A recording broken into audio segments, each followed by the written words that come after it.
Als skoften klop je er hield iets meer daklezen aan bij de nachtopvang De Terp van Zien. De laatste man sliepen er in trosnee tussen de 35 en 38 mensen de nacht.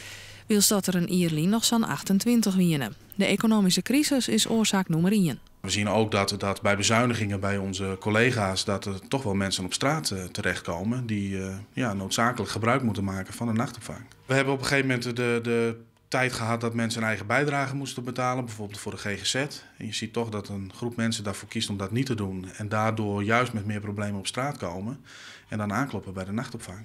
De opvanglocatie van Zien in Ljouwert is het plak in Friesland dat daklezen nachts te lonen kunnen. Jonge mensen met psychische problemen binnen nog 2 groepen die het heel iets vaker de nacht terugbrengen in de opvang. We zien echt wel een toename in jongerenproblematiek. Dus veel zwerfjongeren die gebruik maken. Maar ook van de mensen die bijvoorbeeld met een hypotheekschuld last krijgen. En daardoor op straat terechtkomen en dan aankloppen bij iets als deze nachtopvang. En dat is echt wel een verschil. Ja. Want die mensen verwachten je net.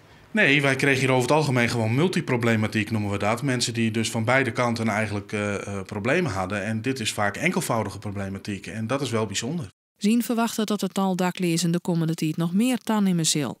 Doordat het vriest en de winterneetopvang van Joert Iepen is, wordt het de komende nachten in alle gevallen nog drokker. Gewoonweg kost het de nachtopvang €4,80 de nacht, maar de winterneetopvang is vergees.